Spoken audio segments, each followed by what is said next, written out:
ವರದಿಗಾರಿಕೆ ವೃತ್ತಿಪರವಾಗಿದ್ದಾಗ ಸಮಾಜದ ಪರವಾಗಿರುತ್ತೆ. ಪತ್ರಿಕಾ ವೃತ್ತಿ ಉದ್ಯಮ ಆದ ಕೂಡಲೇ ಇದರ ಉದ್ದೇಶಗಳು ಬದಲಾಗುತ್ತವೆ. ವಸ್ತುಸ್ಥಿತಿ ಜೊತೆಗೆ ಮೌಲ್ಯಾಧಾರಿತ ಸುದ್ದಿ ಇಂದಿನ ಅಗತ್ಯ. ಊಹಾ ಕಲ್ಪಿತ ಪತ್ರಿಕೋದ್ಯಮ ಅಪಾಯಕಾರಿ ಎಂದು ಸಿಎಂ ಸಿದ್ದರಾಮಯ್ಯ ಅವರು ಕರೆ ನೀಡಿದರು. ಕಾರ್ಯನಿರತ ಪತ್ರಕರ್ತರ ಸಂಘ ತುಮಕೂರು ಸಿದ್ಧಾರ್ಥ ತಾಂತ್ರಿಕ ವಿಶ್ವವಿದ್ಯಾಲಯದಲ್ಲಿ ಆಯೋಜಿಸಿದ್ದ ರಾಜ್ಯ ಪತ್ರಕರ್ತರ 39ನೇ ರಾಜ್ಯ ಸಮ್ಮೇಳನವನ್ನು ಉದ್ಘಾಟಿಸಿ ಮಾತನಾಡಿದರು. ಸಂವಿಧಾನದ ಆಶಯಗಳನ್ನು ಈಡೇರಿಸುವುದೇ ಪತ್ರಿಕಾ ವೃತ್ತಿಯ ಕರ್ತವ್ಯ. ಧ್ವನಿ ಇಲ್ಲದವರ ಪರವಾಗಿ ವೃತ್ತಿ ಇದ್ದಾಗ ಸಮಾಜಕ್ಕೆ ಅನುಕೂಲ. ಸಮಾಜದಲ್ಲಿರುವ ಮೇಲು ಕೀಳು ಜಾತಿಗಳ ನಡುವಿನ ತಾರತಮ್ಯ ಮತ್ತು ಅಸಮಾನತೆ ಕೊನೆಯಾಗುವ ದಿಕ್ಕಿನಲ್ಲಿ ಕರ್ತವ್ಯ ನಿರ್ವಹಿಸಿ ಎಂದು ಕರೆ ನೀಡಿದರು. ನಿಮ್ಮ ವಿಶೇಷ ಸಂಚಿಕೆ ನೀವೇ ಓದಿ. ಈಗ ವೇದಿಕೆಯಲ್ಲಿ ಬಿಡುಗಡೆಯಾದ ನಿಮ್ಮದೇ ವಿಶೇಷ ಸಂಚಿಕೆ ನೀವು ಓದಿ. ಪತ್ರಕರ್ತರ ಕರ್ತವ್ಯ ಸವಾಲುಗಳ ಪಟ್ಟಿ ಇದೆ, ಅದನ್ನು ಓದಿ ಪಾಲಿಸಿ ಎಂದರು. ಜನ ಪತ್ರಕರ್ತರ ಮೇಲೆ ನಂಬಿಕೆ ಇಟ್ಟಿದ್ದಾರೆ. ಮೌಢ್ಯದ ಸುದ್ದಿಗಳನ್ನು ಚರ್ಚೆಗಳನ್ನು ನಡೆಸಿ ನೋಡುಗರ ಓದುಗರ ದಾರಿ ತಪ್ಪಿಸಬೇಡಿ ಎಂದು ಕರೆ ನೀಡಿದರು.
ರಾಜ್ಯ ಕಾರ್ಯನಿರತ ಪತ್ರಕರ್ತರ ಸಮ್ಮೇಳನ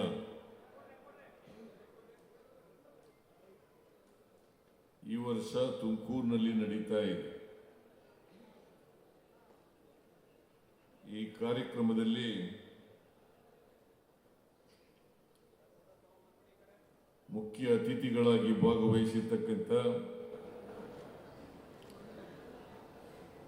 ಗೃಹ ಸಚಿವರು, ತುಮಕೂರು ಜಿಲ್ಲಾ ಉಸ್ತುವಾರಿ ಸಚಿವರು ಆದಂಥ ಶ್ರೀ ಡಾಕ್ಟರ್ ಪರಮೇಶ್ವರ್ ಅವರೇ, ಸಹಕಾರ ಸಚಿವರಾದಂಥ ಶ್ರೀ ರಾಜಣ್ಣ ಅವರೇ, ದೆಹಲಿ ಪ್ರತಿನಿಧಿ ಹಾಗೂ ಮಾಜಿ ಸಚಿವರಾದಂಥ ಶ್ರೀ ಟಿ.ಬಿ. ಜಯಚಂದ್ರ ಅವರ,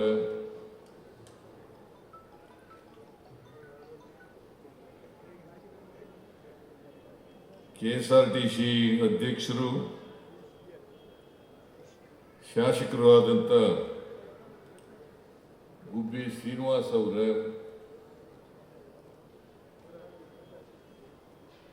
ತಿಪ್ಟೂರು ಶಾಸಕರಾದಂಥ ಶ್ರೀ ಷಡಕ್ಷರಿ ಅವರೇ, ಶಾಸಕರಾದಂಥ ಶ್ರೀ ವೆಂಕಟೇಶ್ ಅವರೇ, ಈ ಸಮಾರಂಭದ ಅಧ್ಯಕ್ಷರ ನೀವು,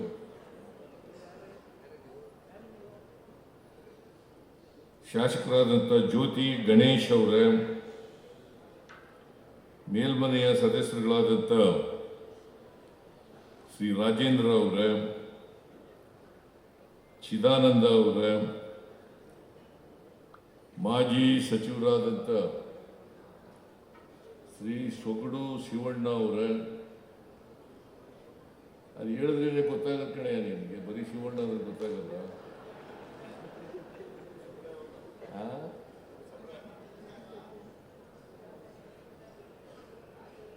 ಮಾಜಿ ಶಾಸಕರಾದಂಥ ಶ್ರೀ ಗಂಗನ್ಮಯ್ಯ ಅವರೇ, ಎಲ್ಲ ಅವರು ಗೊತ್ತಾದ್ರ.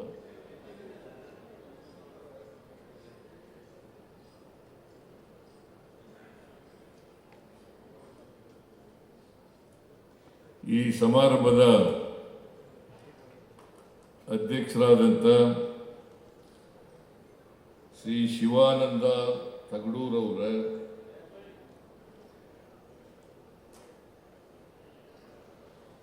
ಹಿರಿಯ ಪತ್ರಕರ್ತರಾದಂಥ ಶ್ರೀ ನಾಗಣ್ಣ ಅವರೇ, ಜಿಲ್ಲಾ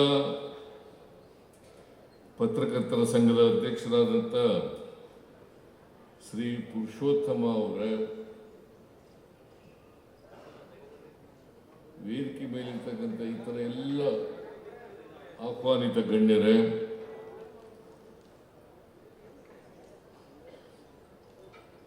ತುಮಕೂರು ಜಿಲ್ಲೆಯ ಅಧಿಕಾರಿ ಸ್ನೇಹಿತರೇ, ಇಲ್ಲಿ ಆಗಮಿಸಿರ್ತಕ್ಕಂಥ ರಾಜ್ಯದ ಎಲ್ಲ ಜಿಲ್ಲೆಗಳಿಂದ ಬಂದಿರತಕ್ಕಂಥ ಎಲ್ಲ ಪತ್ರಕರ್ತ ಬಂಧುಗಳೇ, ಸೋದರ ಸೋದರಿಯರೇ, ಮಾಧ್ಯಮದ ಗೆಳೆಯರೇ,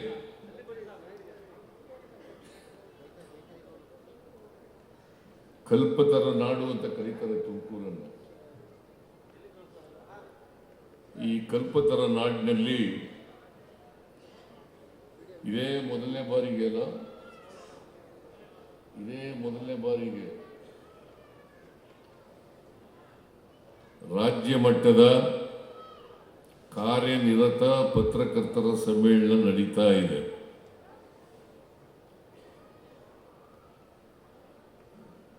ತುಮಕೂರು ಜಿಲ್ಲಾ ಪತ್ರಕರ್ತರ ಸಂಘದವರು ಮತ್ತು ರಾಜ್ಯ ಪತ್ರಕರ್ತರ ಸಂಘದವರು ಇವರು ಸಂಯುಕ್ತ ಆಶ್ರಯದಲ್ಲಿ ಈ ಸಮ್ಮೇಳನ ನಡೀತಾ ಇದೆ.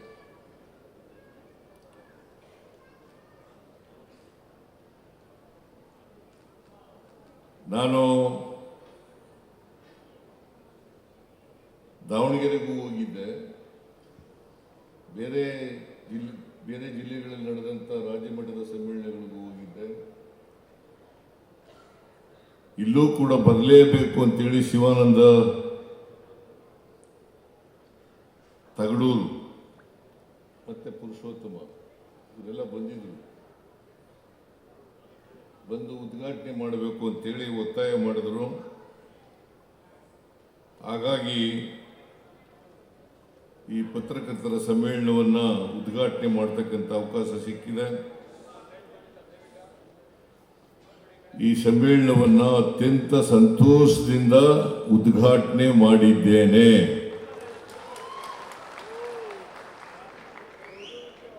ಮೊದಲಿಗೆ ನಿಮ್ಮೆಲ್ಲರಿಗೂ ಕೂಡ ಹೊಸ ವರ್ಷದ ಶುಭಾಶಯಗಳನ್ನು ಕೋರಲಿಕ್ಕೆ ಬಯಸ್ತಾ ಇದ್ದೇನೆ.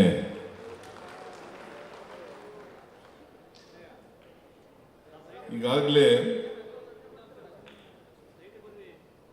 ಪರಮೇಶ್ವರ್ ಅವರು, ರಾಜಣ್ಣ ಅವರು, ಶಿವಾನಂದ ತಗಡೂರವರು ಮತ್ತು ಪುರುಷೋತ್ತಮ ಇವರೆಲ್ಲರೂ ಕೂಡ ಮಾತನಾಡಿದ್ದಾರೆ. ಪತ್ರಕರ್ತರ ಸಾಮಾಜಿಕ ಜವಾಬ್ದಾರಿ, ಪತ್ರಕರ್ತರ ಪತ್ರಿಕೋದ್ಯಮದ ಮುಂದೆ ಇರ್ತಕ್ಕಂಥ ಸವಾಲುಗಳು, ಅವಕ್ಕೆ ಪರಿಹಾರಗಳೇನು ಮತ್ತು ನಮ್ಮ ಜವಾಬ್ದಾರಿಗಳೇನು, ಆ ಜವಾಬ್ದಾರಿಗಳನ್ನು ಎಷ್ಟರ ಮಟ್ಟಿಗೆ ನಿಭಾಯಿಸ್ತಾ ಇದ್ದಾರೆ ಅಂತಕ್ಕಂಥದ್ದು ಬಹಳ ಮುಖ್ಯ. ಈಗ ನಾವು ಪತ್ರಿಕೋದ್ಯಮ ಸುಮಾರು 50 ವರ್ಷಗಳ ಹಿಂದೆ ಅಥವಾ ಸ್ವಾತಂತ್ರ್ಯ ಬರೋದಕ್ಕಿಂತ ಮುಂಚಿತವಾಗಿ ಅವತ್ತಿಗೂ ಇವತ್ತಿಗೂ ಹೋಲಿಕೆ ಮಾಡ್ಕೊಳ್ತಕ್ಕಂಥದ್ದು ಬಹಳ ಉತ್ತಮ. ಇವತ್ತು ವಿಜ್ಞಾನ ತಂತ್ರಜ್ಞಾನ ಬೆಳವಣಿಗೆ ಆಗ್ತಾ ಇರೋದ್ರಿಂದ ಪತ್ರಿಕೋದ್ಯಮನೂ ಕೂಡ ಬೆಳವಣಿಗೆಗಳನ್ನು ಕಾಣಲಿಕ್ಕೆ ಸಾಧ್ಯ ಆಗ್ತಾ ಇದೆ. ಇವತ್ತು ಅಮೆರಿಕಾದಲ್ಲಿ ಬೆಂಕಿ ಬಿದ್ದಿದೆ ಅಂತ ಅನ್ನೋದು ತಕ್ಷಣ ಇಲ್ಲಿ ಬಂದ್ಬಿಡ್ತದೆ. ಅಷ್ಟು ಮಟ್ಟಿಗೆ ವೇಗವಾಗಿ ಸುದ್ದಿವಾಹಿನಿ ಬದಲಾವಣೆಯನ್ನು ಕಂಡಿದೆ. ಇಂಥ ಯುಗದಲ್ಲಿ ನೀವಿದ್ದೀವಿ ಅಂತಕ್ಕಂಥದ್ದನ್ನ ನೀವೆಲ್ಲರೂ ಕೂಡ ಅದನ್ನ ತಲೆಯಲ್ಲಿ ಇಟ್ಕೊಂಡ್ರೆ ಬಹಳ ಒಳ್ಳೆಯದು ಅಂತಕ್ಕಂಥದ್ದು ಮಾತುಗಳನ್ನು ಹೇಳಲಿಕ್ಕೆ ಬಯಸ್ತಾ ಇದ್ದೀನಿ. ಇವತ್ತು ಬೆಳವಣಿಗೆ ಆಗ್ತಾ ಇದೆ. ಯಾವುದೇ ದೇಶದಲ್ಲಿ ಪತ್ರಿಕೋದ್ಯಮ ನನ್ನ ಪ್ರಕಾರ ಅದು ವೃತ್ತಿಯಾಗಿಯೇ ಇರಬೇಕು. ಈಗ ಕೆಲವು ವರ್ಷಗಳಿಂದ ಉದ್ಯಮ ಆಗ್ಬಿಟ್ಟಿದೆ. ಉದ್ಯಮ ವೃತ್ತಿ ಪತ್ರಿಕೋದ್ಯಮ ವೃತ್ತಿಯಾಗಿದ್ದಾಗ ದೇಶದ ಹಿತ, ಸಮಾಜದ ಹಿತ, ಜನರ ಹಿತ ಇದು ಬಹಳ ಮುಖ್ಯ ಆಗಿತ್ತು.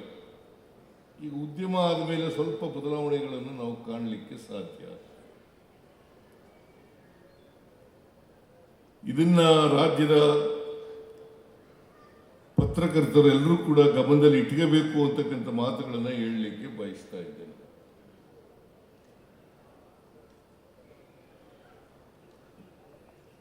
ನಮಗೆ ಸಂವಿಧಾನ ಇದೆ. ಸಂವಿಧಾನದ ಆಶಯಗಳು ಈಡೇರಬೇಕಾದ್ರೆ ಪ್ರಜಾಪ್ರಭುತ್ವದ ಮೌಲ್ಯಗಳು ಗಟ್ಟಿಯಾಗಬೇಕು. ಪ್ರಜಾಪ್ರಭುತ್ವದ ಮೌಲ್ಯಗಳು ಗಟ್ಟಿಯಾಗಲಿ ಹೋದ್ರೆ ಸಂವಿಧಾನದ ಆಶಯಗಳು ಈಡೇರೋದು ಬಹಳ ಕಷ್ಟ ಆಗ್ತದೆ. ಯಾವುದೇ ಸರ್ಕಾರ ಇದ್ರೂ ಕೂಡ, ಯಾವುದೇ ಪಕ್ಷದ ಸರ್ಕಾರ ಇದೆ,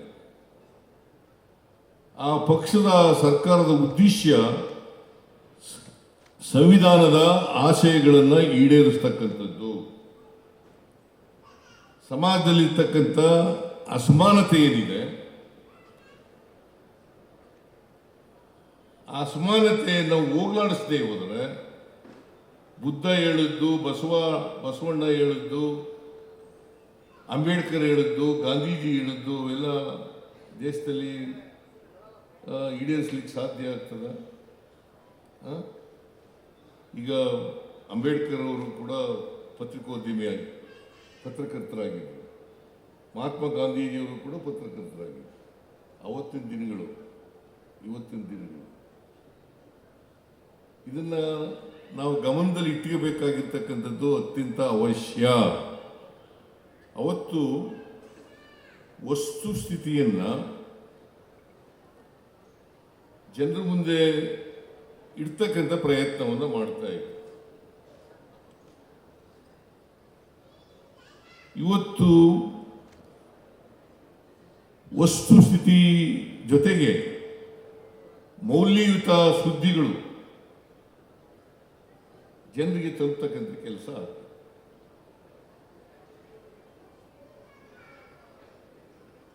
ಒಂದು ಘಟನೆ ಆದ ತಕ್ಷಣವೇ ನಮ್ಮಲ್ಲೇ ಮೊದಲು ವರದಿಯಾದದ್ದು ಅಂತ ಬರೀತಕ್ಕಂಥದ್ದು ಜಾಸ್ತಿ ಆಗ್ತದೆ. ನಮ್ಮಲ್ಲೇ ಮೊದಲ ವರದಿ ಅದು ಜಾಸ್ತಿ ಆಗ್ಲಿಕ್ಕೆ ಪ್ರಾರಂಭ ಆಗಿಬಿಟ್ಟದೆ. ಆಯ್ತು, ವರದಿ ಮಾಡಿ, ನಮ್ದೇನು ತಕರಾರಿಲ್ಲ. ಆದರೆ ನಿಮ್ಮ ಸುದ್ದಿ ಸತ್ಯದಿಂದ ಕೂಡಿರಬೇಕು. ಮತ್ತೆ ಯಾವುದೇ ಘಟನೆ ನಡೀತದಲ್ಲ, ಆ ಘಟನೆ ನಡೆಯುವಾಗ ನೀವು ಬರೆಯೋಕ್ಕಿಂತ ಮುಂಚಿತವಾಗಿ 2 ಸಾರಿ 3 ಸಾರಿ ಯೋಚನೆ ಮಾಡ್ತಕ್ಕಂಥದ್ದು ಬಹಳ ಒಳ್ಳೆಯದು. ಆಮೇಲೆ ಇತ್ತೀಚಿನ ದಿನಗಳಲ್ಲಿ ಈ ಊಹಾ ಪತ್ರಿಕಾ ಶುರುವಾಗ್ಬಿಟ್ಟದೆ. ಊಹೆ ಮಾಡೋದು, ಹಿಂಗೆ ನಡೆದಿರ್ಬೋದು, ಹಿಂಗೆ ನಡೆದಿದ್ರೆ ಏನು ಬರೀಬೇಕು ನಾವು. ಅದು ಈ ಊಹೆ ಯಾಕೆ ಮಾಡ್ತೀರೋ ನನಗಂತೂ ಗೊತ್ತಿಲ್ಲ. ಇದು ಬಹಳ ಅಪಾಯಕಾರಿ, ಬಹಳ ಅಪಾಯಕಾರಿ. ಊಹೆ ಮಾಡ್ಕೊಂಡು ಬರೆಯೋದಿದೆಯಲ್ಲ. ನೀವು ಒಂದು ಸರ್ಕಾರನ ಟೀಕೆ ಮಾಡಲಿಕ್ಕೆ ನಂದೇನು ತಕರಾರಿಲ್ಲ. ಸರ್ಕಾರ ಮಾಡ್ತಕ್ಕಂಥ ತಪ್ಪುಗಳನ್ನು, ಅಂಕುಡೊಂಕುಗಳನ್ನು ತಿರ್ತಕ್ಕಂಥ, ಜನರಿಗೆ ತಿಳಿಸ್ತಕ್ಕಂಥ ಕೆಲಸ ಮಾಡಿದ್ರೆ ನಂದೇನು ತಕರಾರಿಲ್ಲ. ಟೀಕೆ ಮಾಡಲಿಕ್ಕೂ ತಕರಾರಿಲ್ಲ. ಟೀಕೆ ಆರೋಗ್ಯಕರವಾಗಿರಬೇಕು, ಅದು ಸಮಾಜಮುಖಿಯಾಗಿರಬೇಕು, ಜನಪರವಾಗಿ ಅಲ್ವಾ? ಆರೋಗ್ಯಕರವಾಗಿರ್ಬೇಕಾದ್ರೆ ಆರೋಗ್ಯಕರವಾದಂಥ ಟೀಕೆಗಳು ಇಲ್ಲದೆ ಹೋದರೆ, ಟೀಕೆ ಮಾಡಲಿಕ್ಕೋಸ್ಕರ ಟೀಕೆ ಮಾಡೋದಲ್ಲ, ಟೀಕೆ ಮಾಡಬೇಕು ಅದಕ್ಕೋಸ್ಕರ ಟೀಕೆ ಮಾಡೋದು,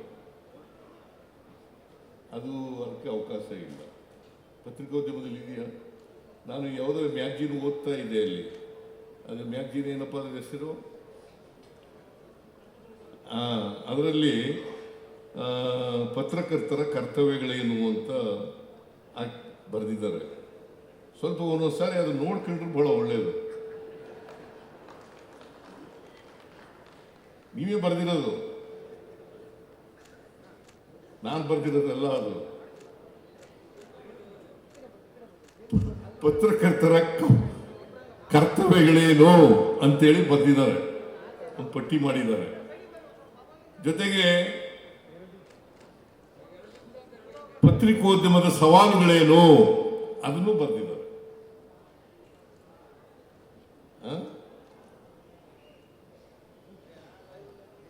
ಈ ಸವಾಲುಗಳು ಮತ್ತೆ ಕರ್ತವ್ಯಗಳನ್ನು ನೀವು ಚಾಚೂ ತಪ್ಪದೆ ನಿರ್ವಹಿಸಿದ್ರೆ ಬಹುಶಃ ಸಮಾಜದಲ್ಲಿ ಬದಲಾವಣೆಯನ್ನು ಆಗಲಿಕ್ಕೆ ಕಷ್ಟ ಏನಾಗಲಿಕ್ಕಿಲ್ಲ ಅಂತೇಳಿ ನಾನು ಭಾವಿಸ್ಕೊತೇನೆ.